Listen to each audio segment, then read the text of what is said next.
One incident was when Mr. Paul Keating, the Prime Minister of Australia, referred to me as the recalcitrant. I thought it was a great honor. But the press thought that I must have been offended. So the press went all out to condemn Mr. Keating. Anyway, later on I was quite friendly with Mr. Keating. But since the press decided that I should be angry with Mr. Keating, I have to go through the motion of being angry with him. And so the press feels that they guessed right, but actually they guessed wrong. I wasn't easily offended by people calling me names because I'm used to being called names. I was the Malay Ultra at one time and things like that. This goes with the job. So the press actually self-censor, at least the mainstream media. When I stepped down, I think the press did exactly that, excepting that this time is far more extensive because there seemed to be a press supremo. His name is a very odd name because it's a combination of a Hindu god together with a Muslim priest. And he rings up, so they told me, members of the certain press people told me, he would ring up and tell them, this is what you say, this is what you should report, this is how you should report, and this is what you should not report. And this goes on very quietly, and the press never complained. So it gives the impression that there was no interference with the press. But actually there was direct interference. Yes, during my time they were full of praise for the Prime Minister. This time, of course, the press was full of advice by the Prime Minister. I count at least 4 different advice given every day. And since the Prime Minister has been there for 5 years, you can multiply that by 365 times 5, times 4. And you know how much advice we have received. Apparently, it has not done us any good at all. So I was cut off completely from the press, and I had to go around and try to talk to people. They withdrew the invitation to me. I had at least 14 invitations for me to give a talk, some to UMNO members. And the people who invited me were invited by the police and told by the police to withdraw the invitation, and indeed they withdrew the invitation.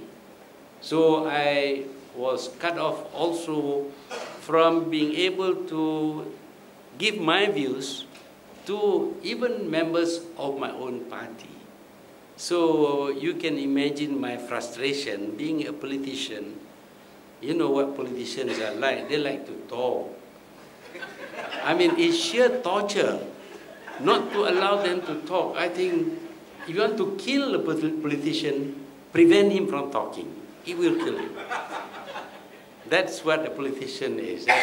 My only capital actually is my big mouth. And I use that quite often. And now I was cut off from all the media, electronic as well as print. And I had to look elsewhere to communicate with the people. And somebody suggested that I should be blogging. I thought this is something I cannot handle. I could not handle because I feared that there will be comments and I wouldn't be able to read all the comments and I wouldn't be able to reply to them.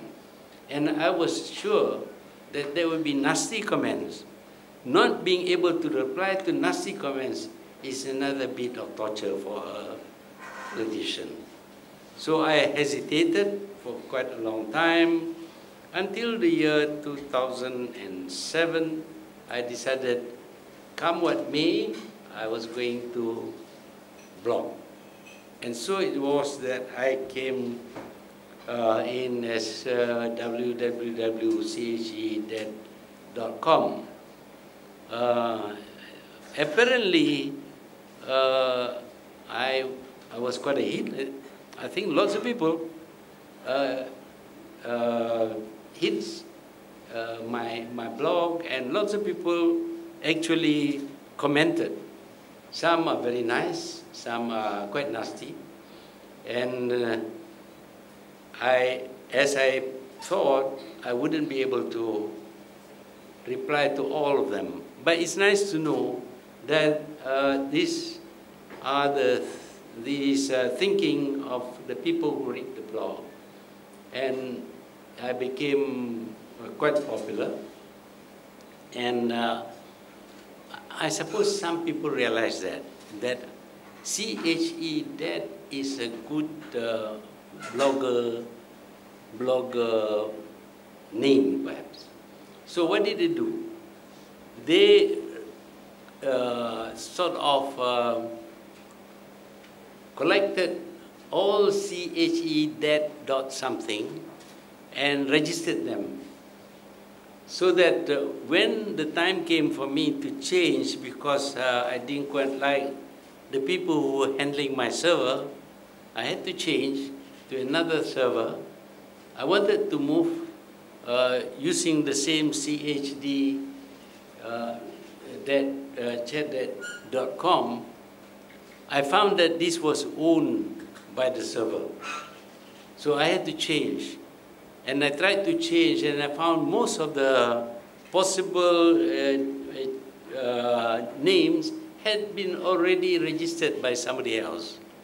If I wanted, I would have to pay. These people must remember this. When you have some names which are unique, please register all the names possible from that unique name. Because there are some people who apparently make a living by stealing names, and then when you want to use the name, you find that you have to pay them.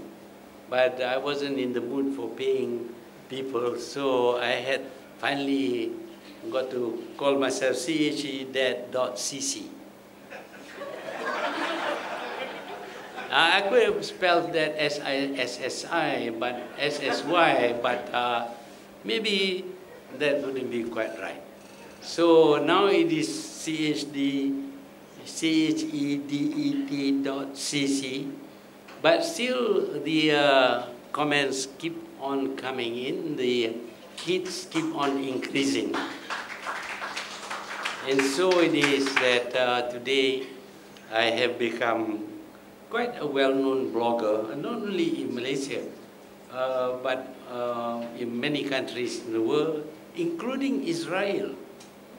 The Israelis apparently read my blog and commented on it. One was very, very keen to have some dealings with me, some comments on what I said, but every time he puts a comment on what I said, a whole lot of Malaysians would jump on his head and say nasty things to him.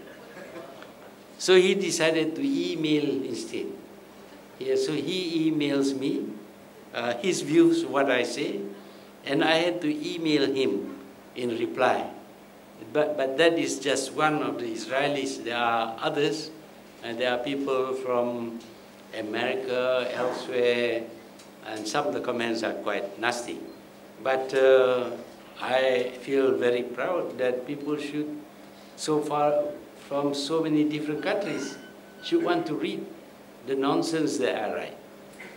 So that is the situation today.